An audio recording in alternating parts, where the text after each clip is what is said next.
Bienvenue dans Contre-Écran. Ici, on va se pencher sur cette drôle de relation que nous entretenons avec l'image en général.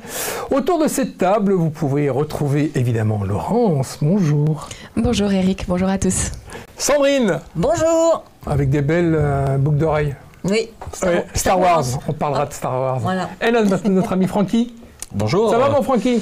Ça va pas trop mal et toi? La forme? Oui, ça va bien. Ah, c'est bien.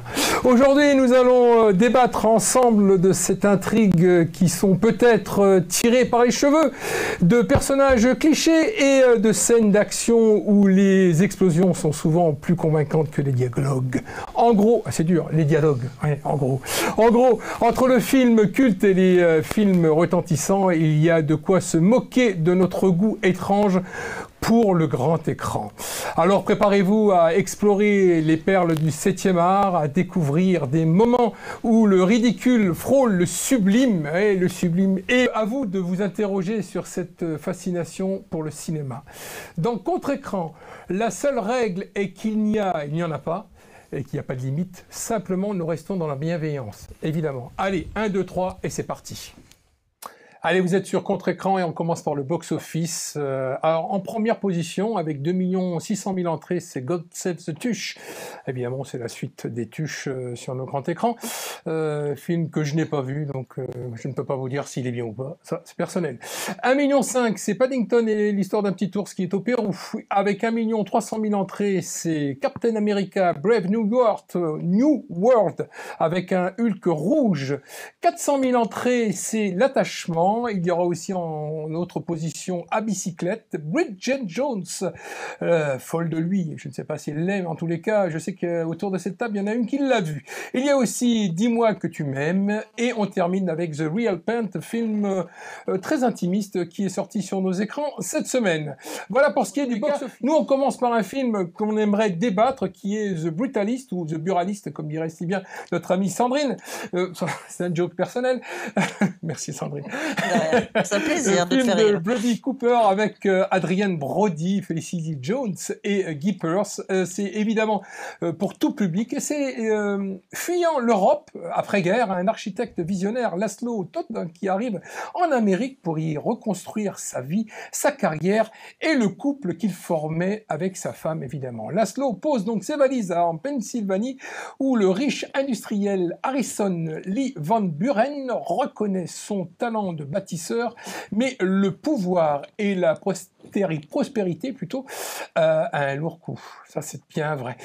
Projet cinématographique impressionnant avec une réalisation impeccable, des acteurs hors pair, notamment monsieur Adrian Brody. Le film souffre de longueur et qui est compensé par ses qualités visuelles et une ambiance très très très sonore. Cependant, c'est un avis personnel, l'histoire est banale et monotone, avec peu de rebondissements et une dernière partie un peu plan. Et en somme, malgré ses qualités, le film ne parvient pas à émouvoir autant que prévu. Alors donc, ma note personnelle, c'est 6 sur 10. Et je vais m'adresser à notre amie Laurence, qui a vu le film. Et qu'est-ce que tu en penses ? Alors, déjà, anecdotiquement parlant, quand tu me parlais du titre, je n'avais pas vu la bande-annonce et j'entendais donc The Brutalist. The Buraliste. Mais non, pas ça. Mais ce qui est assez marrant quand même, c'est que moi je parlais du principe que c'était brutal en fait. Hein. C'est ce que j'entendais. Donc je me suis, j'étais conditionnée par une espèce de point de vue que je m'étais fait juste par l'onomatopée du titre. Et j'ai quand même découvert un film, j'ai trouvé moi un peu, ça faisait un peu Le Pianiste 2 quoi. Enfin voilà dans l'histoire, mais j'ai découvert un courant d'architecture, dans l'histoire de l'architecture, à côté duquel j'étais passée dans mes études d'histoire de l'art quand même. Parce que je connaissais le Bauhaus, mais j'étais passée à côté du brutalisme. Le béton dans l'architecture, je trouve ça intéressant. Voilà. Indépendamment, j'ai trouvé la bande sonore très intéressante. J'ai apprécié l'image, j'ai apprécié l'interprétation. Moi, ça me touche parce que tout ce qui est film d'époque me touche. Peut-être qu'effectivement, ça ne justifie pas ses longueurs. Peut-être que c'est... Bon, voilà. En fait, j'avoue, j'ai été quand même prise par par ce qu'on m'a raconté, par l'histoire de cet homme. Et j'ai quand même eu quelques émotions. Je trouvais ça injuste, je trouvais ça dur, quand même. Moi, j'ai ressenti quand même des émotions. J'ai mon corps qui n'a pas aimé tout ce qui se passait dans ce film. Adrien Brody, pour moi, voilà. Enfin, encore une fois, il fait ce qu'il sait faire aussi. Enfin, bon, il sait faire plein d'autres choses, mais pour moi, il était un poisson dans l'eau, quoi. Okay. Voilà. Ta note? Mazette, je déteste mettre des notes, c'est terrible. Bah alors, 7. 7? Bien. Sandrine? Alors moi, je n'ai pas vu le film. J'explique pourquoi tu fais la petite blague sur le buraliste. Voilà. C'est parce que la première fois que j'ai lu le titre de ce film, je n'avais pas mes lunettes et j'ai lu comme ça un peu flou et j'ai lu The Buralist et ça m'a fait bizarre, un film sur les buralistes. Et donc après, en remettant mes lunettes, j'ai vu que c'était un peu plus sérieux, que c'était The Brutalist. Ouais. Je ne suis pas allée le voir parce que justement, je me suis demandé si c'était pas un peu le pianiste 2. Voilà, donc... ça y ressemble en tous les cas. Ouais. Ouais. Moi, j'ai trouvé énormément de longueur. Bon, évidemment, on retrouve notre ami Adrien Brody qui est magnifique, comme tu dis si bien. Donc, voilà. Donc, je ne mets pas de note, puisque je n'ai pas vu. Puisque tu n'as pas vu le film, voilà. Évidemment. Hein, tu n'as pas vu le film, tu as vu le titre. Exactement. Okay. C'est bien. On continue avec un autre film sorti sur nos écrans. Cette fois-ci, c'est un film qui est sorti en 1977. Oh mon Dieu, nous étions jeunes. Enfin, pour ma part, et moi j'étais un peu jeune. Qui s'appelle Star Wars, film de George Lucas. Alors, il y a très très très longtemps, dans une galaxie bien lointaine, il y avait une guerre civile qui faisait rage entre l'Empire galactique et l'Alliance rebelle, sorti en 1977. Donc ce film emblématique nous plonge dans une galaxie lointaine et on suit Luke Skywalker, Obi-Wan Kenobi, Han Solo, la princesse Leia et Chewbacca, et bien sûr quelques robots qu'on peut retrouver ici. 6-3PO, alors 6-3PO, ou en version originale c'était 6... C3PO. C3PO. Et R2D2 qui s'unissent et qui unissent leurs forces pour combattre évidemment l'Empire. Donc bataille spatiale, humour et les personnages charismatiques créent un véritable charme, ainsi que les costumes et effets spéciaux qui s'ajoutent à cette magie pour ce film. Bien que le graphisme ait vieilli, il reste impressionnant pour l'époque. On peut signaler la performance mémorable de Harrison Ford, Alec Guinness, Alec Guinness, et Peter Cushing. On n'en parle pas souvent, mais il y avait Peter Cushing dans le film qui faisait le méchant. Général Tarkin. Général Tark. Et donc, Un Nouvel Espoir, c'était le titre. Ils ont rajouté le titre, Un Nouvel Espoir. Est un film de science-fiction incontournable, évidemment, à découvrir sans réserve. Alors, on commence par Laurence. Tiens, Laurence, quel est ton avis sur ce... Tout à l'heure, tu m'as donné une belle définition de ce film sur Star Wars. Ouais. Alors, quand tu avais évoqué le thème donc de la guerre des étoiles, je me suis dit bon, allez, je vais aller le revoir parce que pour le coup, j'avais 2 ans quand c'est sorti, donc je ne l'ai évidemment pas vu en salle, mais ça fait partie de ma culture. Voilà, mes parents m'avaient élevé avec ce film. Je l'ai donc vu plus tard, mais j'ai tenu à le revoir pour le plaisir. Pour t'imprégner.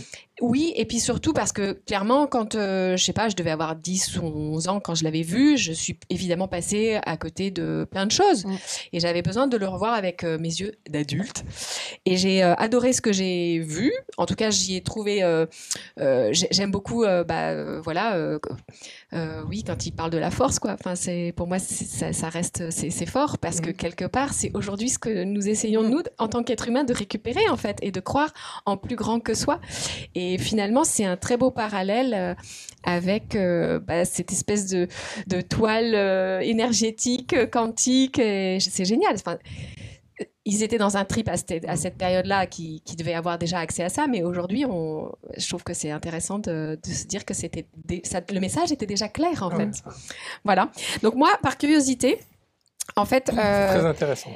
Alors, il se trouve que avant d'avoir revu la guerre des étoiles, j'ai vu un documentaire sur la géométrie sacrée. Et dans ce documentaire, il est présenté tout ce qui est sur les fresques en Égypte. Et il y a une référence au papyrus qui relate cette histoire déjà du bâton qui serait le djed, Et des Jedi, qui étaient donc les personnes qui savaient, les initiés qui savaient utiliser ce bâton de pouvoir, en fait. Et c'était ce bâton qui nous reliait à plus grand que soi. Et en fait, à cette force et à cette espèce de matrice énergétique vibratoire. Et je trouve ça absolument canon parce que, bon, moi qui m'intéresse un peu à tout ce qui est invisible, je reviens à des états de conscience modifiés, en fait, qui nous permettent d'aller visiter cette toile. Okay. Et donc, en Égypte, ils étaient déjà au courant et il y avait des Jedi et des Jedi. Formidable. Et alors, ce qui est incroyable, c'est que le bâton en lui-même a un aspect très graphique. Et a priori, il aurait pu inspirer le bâton du Jedi dans la guerre des étoiles, mais ceux d'après. Ouais. Parce que le tout premier, celui que j'ai regardé... C'était vraiment un bâton. Ouais, enfin, il est moins sophistiqué et il ne fait pas référence complètement directement au Jedi. Mais quand vous regardez un Jedi sur les fresques d'Égypte et le bâton apparemment un peu plus récent, c'est à peu près pareil. Je trouve ça quand même... Connaissant George Lucas, qui a beaucoup de culture, je pense qu'il y avait sûrement une référence avec ça. On va dire que oui, enfin, en tout cas, il n'y a pas de hasard. Et oui, il n'y a pas de hasard. Disons qu'il n'y a pas de hasard. Voilà. Et j'ai trouvé ça très intéressant et surtout, j'ai trouvé ça magique d'avoir regardé ce court-métrage, ce documentaire juste avant. Merci pour... c'était très pertinent. Ma copine... C'est pour moi. Alors, tu as vu le film quand même? Ah oui, j'ai vu le film plusieurs fois même. J'ai même vu toute la... Alors, c'est même pas la trilogie, c'est toute la saga. Toute la saga, voilà. Alors, j'avoue que je m'y suis un petit peu perdue dans les différents films de la saga, parce qu'il y en a qui ont été tournés avant, mais qui se passaient après, ceux qui tournaient après, mais qui se passaient avant. Mais bon, ça y est, je crois que je suis à peu près au clair. Ah oui, c'est toujours super agréable de voir des sagas comme ça, c'est distrayant, on s'attache aux personnages.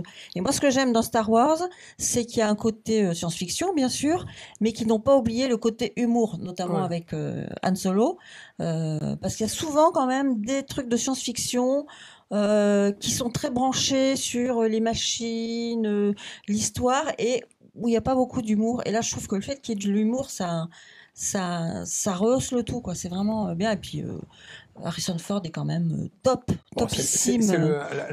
L'histoire est banale, hein, c'est le bien et le mal. Oui, voilà. Ah, on est bien d'accord. Et ce que tu disais qu'on se retrouvait un petit peu aujourd'hui. Alors toi, c'est dans tout ce qui est un peu peut-être, je sais pas, chamanique ou voilà. Moi, je trouve que politiquement parlant, ça parle aussi beaucoup aujourd'hui, hein, avec le mal. Voilà. Donc voilà, moi je dis qu'il faut le voir ou le revoir. Francky. Star Wars. Non mais comment ça c'est moi? Non, c'est toi.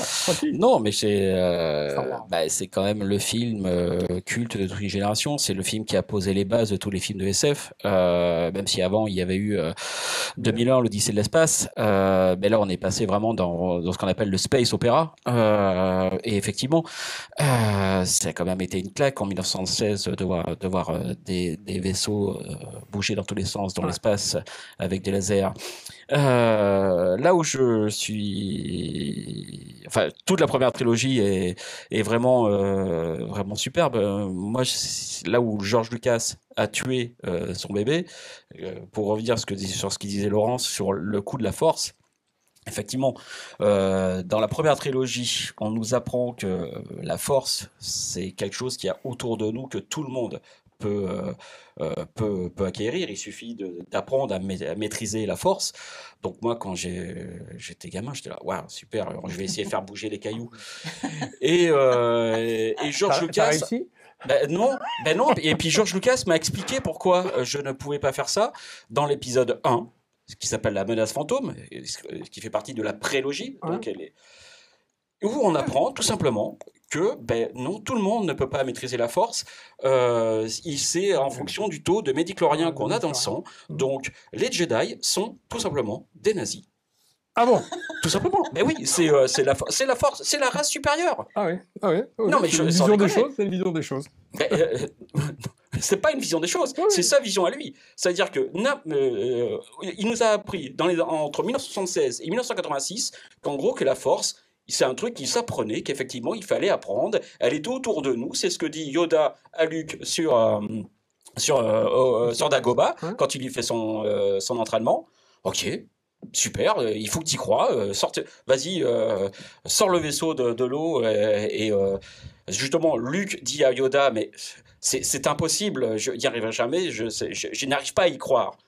Parce que Yoda, lui, arrive à sortir le vaisseau, alors qu'il est Yoda, on se rappelle, hein, il est grand comme le micro. Et donc, lui, effectivement, il arrive à sortir le vaisseau qui était embourbé dans le marais et compagnie, sans problème. Et Luke lui dit, j'arrive pas à y croire. Et Yoda lui répond, justement, c'est bien là le problème, c'est parce que tu n'arrives pas à y croire. Non, c'est juste qu'il n'y a pas que ça. C'est parce que non seulement il n'arrive pas à y croire, mais en plus.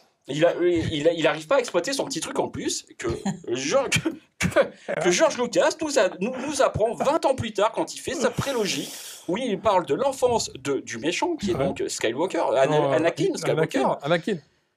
Quand Qui-Gon Jinn le croise, sans qu'il a la force en lui, il va le tester quand même. Et effectivement, il lui fait juste une prise de sang. Okay. Et l'autre lui a dit, il a un taux de médiclorien énorme. Ouais. Donc j'avais 30 ans quand le film est sorti, j'ai dit, c'est tout un mythe qui est tombé. C'est la race supérieure, ce sont des nazis. Super, génial. Voilà, merci Georges. Merci pour ton analyse. Voilà. Non, mais il faut qu'on avance. C'est juste pour nuancer, c'est peut-être pas forcément des nazis, mais effectivement, il y a une notion. Il y a une notion de race supérieure qui n'était pas dans les... être des Jedi, c'est tout. Justement, c'est ça qui est dommage. Sauf qu'à priori, oui, on l'est tous. On va avancer parce qu'on a d'autres films. On a d'autres films. On peut pas croire ce qu'il nous dit, Georges. Allez, on continue avec un film qui a fait plus d'1 million d'entrées, qui s'appelle Un parfait inconnu de Monsieur James Mangold. Alors, je vous rappelle que Monsieur James Mangold a fait pas mal de films, dont le dernier Indiana Jones. Avec Timothée Chalamet, pas dans Indiana Jones, mais dans Le parfait inconnu, il y a aussi Edward Norton et Elle Fanning. Ça se passe en 1961 à New York, lors d'une scène musicale et en pleine effervescence et que la société est en proie à de bouleversements culturels. Un énigmatique jeune garçon de 19 ans débarque du Minnesota avec sa guitare et son talent hors norme qui changeront à jamais le cours de la musique américaine. Donc ce film évoque évidemment la vie de Monsieur Bob Dylan, mais peine à captiver, bien que le biopic tente de s'inscrire dans la lignée de Walk of Line. Il offre un portrait trop classique à mon goût, concentrant sur quelques années de sa vie d'artiste sans explorer sa jeunesse et sa carrière plus large. Donc on voit beaucoup de musique de Monsieur Bob Dylan, comme j'aime bien dire ça, qui est en vérité très omniprésente. On peut soulever évidemment la prestation de Monsieur Chalamet, qui est rien à dire d'autre, qui est bien. Mais le film, moi, m'a un peu déçu avec quelques longueurs. Donc moi, je lui donnerais un 6 sur 10. Et je me réfère à Laurence pour la suite de la critique. Alors, oui, moi je suis allée le voir. Je ne sais pas trop ce qui m'a motivée. Si, je ne suis pas une fan de Bob Dylan, c'est pas ma génération. Mes parents n'écoutaient pas particulièrement, en tout cas, c'est pas ce qui est passé pour moi.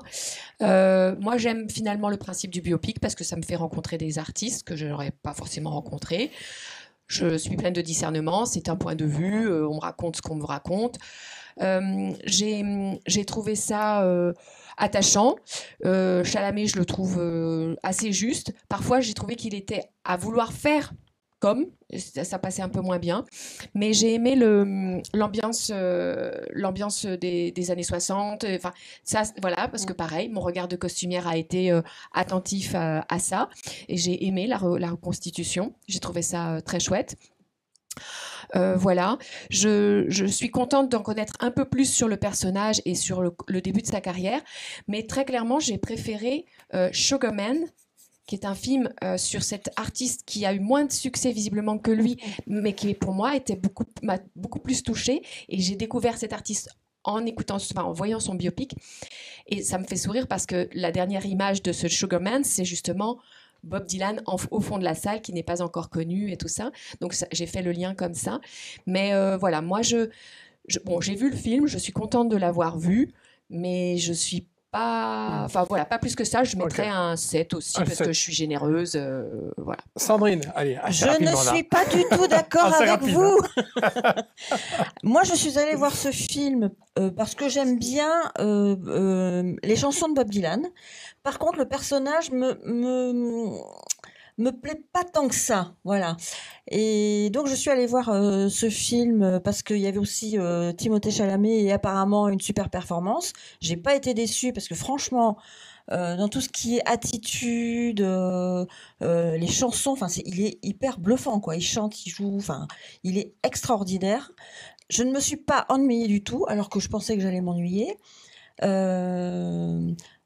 Comme tu dis, l'ambiance de ces années-là, moi je l'ai trouvée vraiment très bien reconstruite. Et ce que j'ai adoré, c'est les personnages secondaires. Notamment, j'ai trouvé que Edward Norton était extraordinaire. Le monsieur qui fait le musicien malade, qui ne parle pas, qui ne fait que des... Je l'ai trouvé fabuleux, qui donne plein de sentiments, enfin qui est extraordinaire. Et les deux filles, je les ai trouvées absolument géniales. Vraiment, j'ai adoré ce film. Okay. Et alors que je ne m'y attendais pas. D'accord. Voilà. Note? Ah, je mets 9. Ouh, bien, ouais. bien. Francky, oui, je vais dans le sens de Sandrine. Effectivement, moi j'ai passé un très bon moment. Je suis pas fan des biopics en général, mais pour la reconstitution de l'ambiance de ces années-là, du New York des années 60, enfin il y a rien à dire.